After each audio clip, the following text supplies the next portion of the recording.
Ladies and gentlemen, my name is SK and this is Thought Infrastructure. And today we want to speak about something that we ought to as a generation, as a population.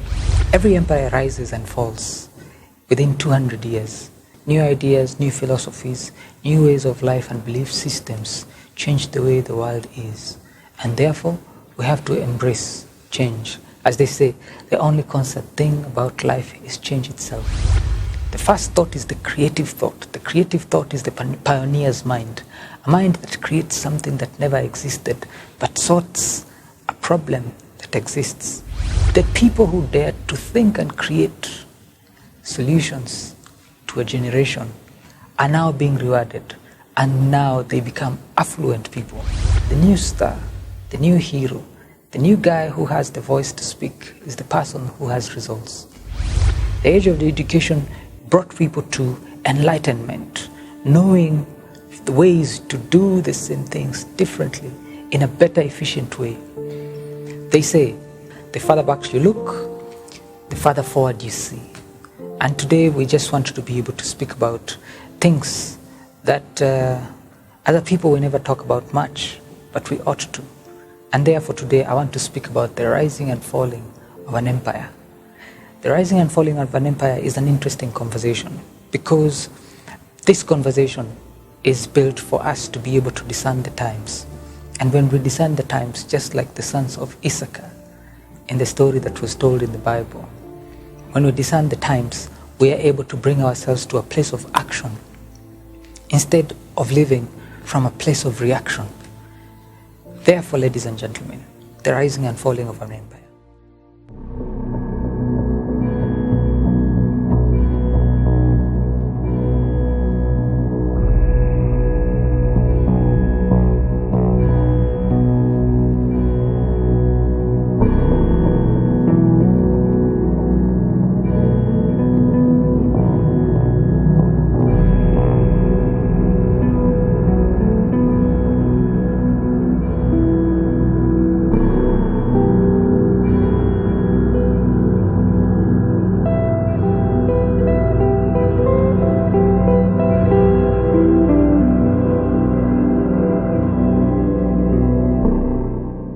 Every empire rises and falls within 200 years. 200 years is a span that has been seen through different empires, through the Babylonian Empire, through the Roman Empire, the Mesopotamian Empire, the Barbarian Empire, all empires, whatever empire it is, even the modern day empires, we see the same exact cycle, 200 years. This is a reality that humanity has to accept, that there is no empire that rises and doesn't fall. So it's a cycle, and that is how things change. That is how the world changes, because new ideas, new philosophies, new ways of life and belief systems change the way the world is.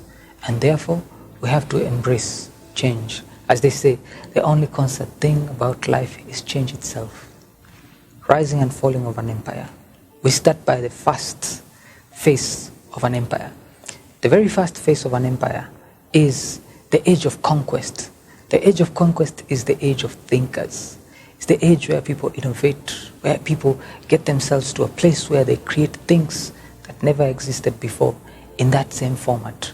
They create things to make life easier, they create things to make life more efficient, and currently in our time and age, we are creating things to make life more sustainable. And therefore the age of conquest was the age, as in different stories we have had, as an example of the men who built America, people who built the railway, people who built electricity, people who invented things that today have become our staple. In the age of conquest, you saw the rise of philosophers, you saw the rise of scholars, right? The rise of people who argued out theories to basically look for a new way of doing things differently. The same thing, but done in a different way. And therefore, this is the very first age. The age of conquest is an age of pioneers, the age of people who dare to dream, even though it's unpopular. There are different ways of thought, and not mentioning all of them, let me highlight a few. The first thought is the creative thought. The creative thought is the pioneer's mind, a mind that creates something that never existed, but sorts a problem that exists. There's a critical thought and a critical thinker. Critical thinker is a guy who goes slightly deep, but critical thinkers are cut into two. There's a pessimist and there's an optimist. A pessimist will criticize everything that is created and say, this is not how we used to do things. There is a way we are used to doing things. But an optimist thinker will critically look and challenge the ineffectiveness of the models that used to exist. And therefore, it brings that set of thinking. And the last one is a progressive thinker. A progressive thinker is a thinker that does not have to be perfect, but has to be progressive. So perfection is not a strength. A progressive thinker says, it's okay to fail as long as we are progressing. Even learning what doesn't work is a means of progress. They say even staying afloat is a means of progress. So ladies and gentlemen, therefore, the age of conquest is an age of thinkers, people who challenge popular thinking by coming up with critical thinking that is progressive. After the age of conquest, which is the age of thinkers, we cross over into a new age, and this is the age of affluence. The age of affluence is where we see that the people who dare to think and create solutions to a generation are now being rewarded, and now they become affluent people. They become people of means, people of resource, people who can do bigger scale of impact through their creative thinking.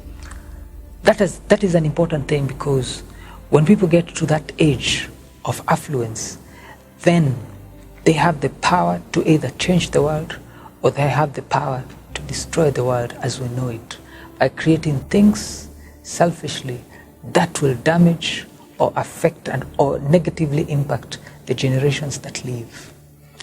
Nonetheless, when we look at the age of affluence, we see that this age of affluence brings people to a place of acceptance. A tree is known by its fruits, and therefore, whoever has fruits has the say. And when we look at it that way, then we see that we are leading a generation that is listening with their eyes. And they want to see, what fruits do you have, before they choose to listen to you. And in this age of affluence, reception goes to the affluent. And therefore, the new star, the new hero, the new guy who has the voice to speak is the person who has results. And that leads us to a new age. And this now is the age of intellect. Intellect is where now we're learning the things that we were taught by the people who are affluent. And they're affluent because they're the people who conquered. And they conquered because they were thinkers. Now it brings us to a point where we're now bragging of identifying with the principles of the people who conquered and became affluent. And therefore, we are in the age of intellect. Everyone is bragging at this particular point, or everyone is exhibiting how intellectually capable they are, simply because they have learned from someone who has results. And this was the age of education. The age of education brought people to enlightenment, knowing the ways to do the same things differently in a better, efficient way. Nonetheless, education as well has been disrupted with time, and it's bringing us to a place of realizing that in every generation there is traditional education, which is teaching people what changed, and there is alternative education, which is teaching people as things change. Note that, remember that, because that has been across the board, across all empires. When people got to a place of intellect, they had a blind spot, and their blind spot was learning what changed. After the age of intellect, then we cross over to a different age, and this is the age of decadence. The age of decadence is where people say, we did it, we conquered, we are intellectually capable, and therefore we are gods. When you see that as a blind spot to any society, then now people get into decadence. And decadence is living as though it's one long party. There are few things that happens in an age of decadence. Number one, sex is a hit. Number two, food is a hit. Number three, people are famous for being famous, not necessarily because they add any value. Number four, there are people who are being rewarded way more than they ought to be rewarded, simply because they're idols and stars on an activity that does not actually add value. And this, an example was given to, in the Roman Empire, there was an example of gladiators. There was an example of athletes. There was an example of stars, superstars. All these people who were celebrated big time, but in true sense, their contribution to the economy, to the social fabric of a nation or a society is actually questionable. Therefore, the age of decadence, where people live as though there is no tomorrow, where people live without care because they are their own gods, where people live free of condemnation, where people live in liberty and excess freedom, in a place and a time where it was truly depicted in the era of Sodom and Gomorrah. People got liberty to the point where there was a sex glorification and addiction in the Roman Empire. And that was the mark of their age of decadence, where people spend as though there is no tomorrow, where savings is not an item to be conversed about, but borrowing and spending, having a long party is the way of life. And therefore, this is the place where the tipping point checks in and people cross over into the era of a falling empire. The era of a falling empire comes when people's greed has rose so high to a point where their arrogance leads them to a place of being blindsided by their weaknesses, where people are now heroes, where people have no weakness, or so they say. But that is the biggest limiting factor, because they say when the giant is arrogant, it's time to take him down. When Goliath is arrogant, it was time for David to take him down. So we get into the era of a falling empire. The era of a falling empire is where government infrastructure starts cracking. Government infrastructure starts shaking because of the exuberance, irrational exuberance of greed. Government participants, therefore, loot instead of creating infrastructure. And there is complete confusion. There are few signs of a falling empire. Number one is a failing government system. Number two is civil war or civil riots, where brothers rise against brothers purely because of who will control the wealth of the nation. The other thing that comes up at such times is an interesting element of a rising private sector.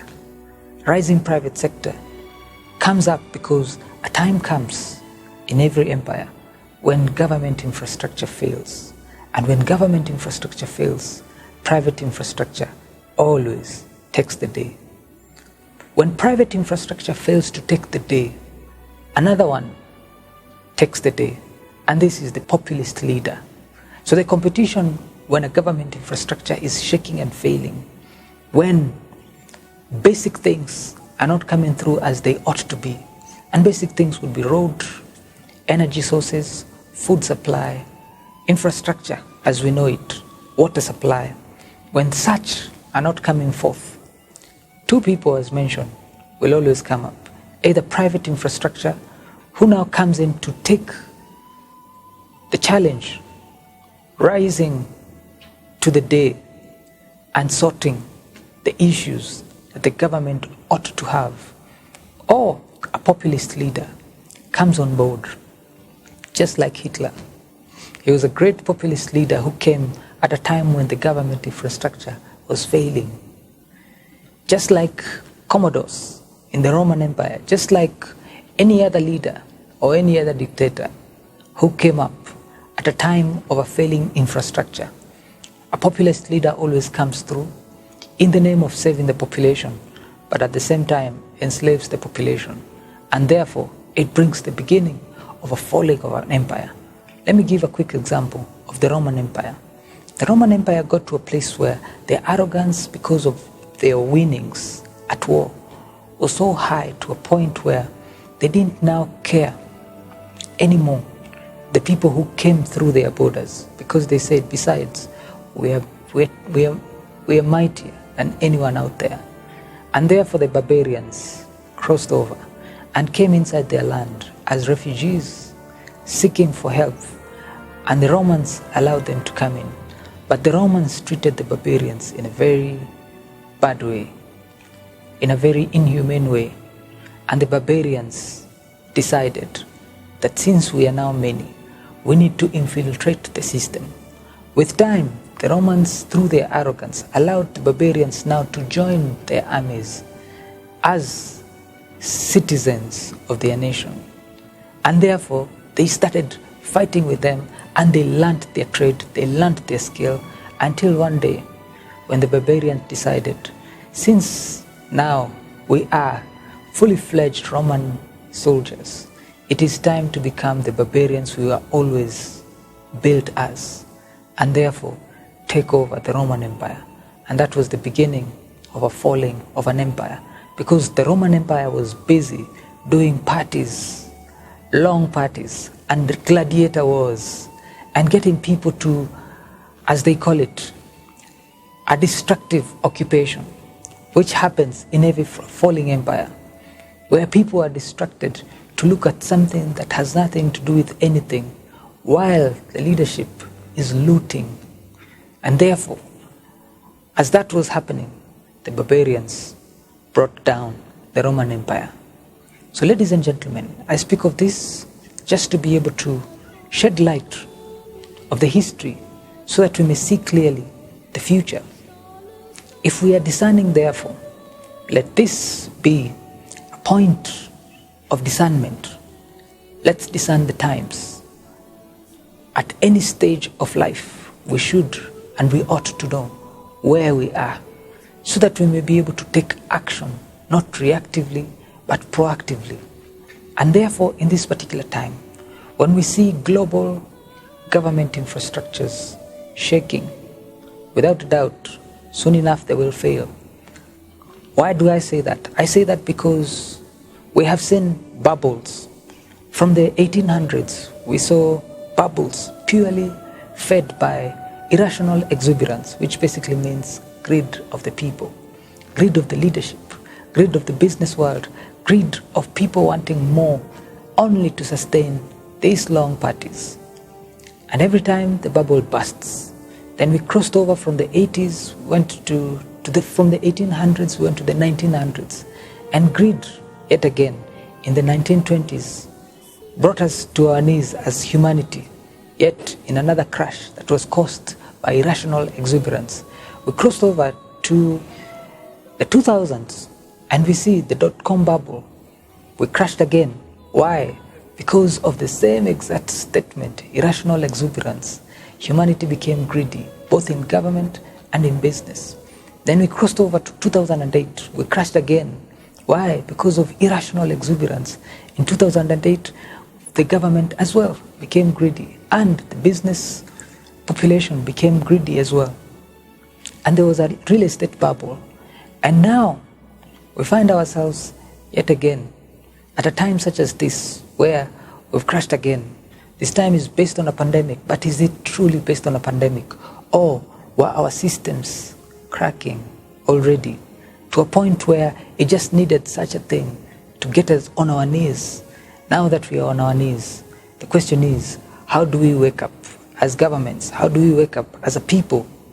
A time comes when a government infrastructure fails. And that, ladies and gentlemen, therefore, will bring us to a place where we'll see power plants being made by private citizens. We'll see roads being made by private citizens, hospitals, schools, water purification centers, and all these things. That is option one. Option two, as a global population, we'll see populist leader who will say, haki ya wanyonge. They're coming through to save the weak. And it always starts that way. And all of a sudden we find ourselves at a place of enslavement all over again. Are we waiting for a revolution from private sector, from creators? Or are we waiting for colonization the second time from an oppressive force? Ladies and gentlemen, from a point of a falling empire, then the cycle begins. We are back now to the age of conquest, the age of thinkers, the age of people who dare to dream to change the status quo, the age of people who dare to look at things differently, create solutions that will take humanity forward. What will you do in this time? Will you allow a populist leader to take the day, or will we embrace the age of conquest as thinkers, as people who are conscious of the things that are going on in this era, and therefore do something about it? Leaders are born in crisis. What will you do in such a time as this? This is thought infrastructure, and today we're talking about the rising and falling of an empire. Thank you very much. My name is SK, and this is brought by Avenue, a platform that is doing both cab hailing and delivery services at such a time when essential services are needed across the globe. Thank you very much, and God bless.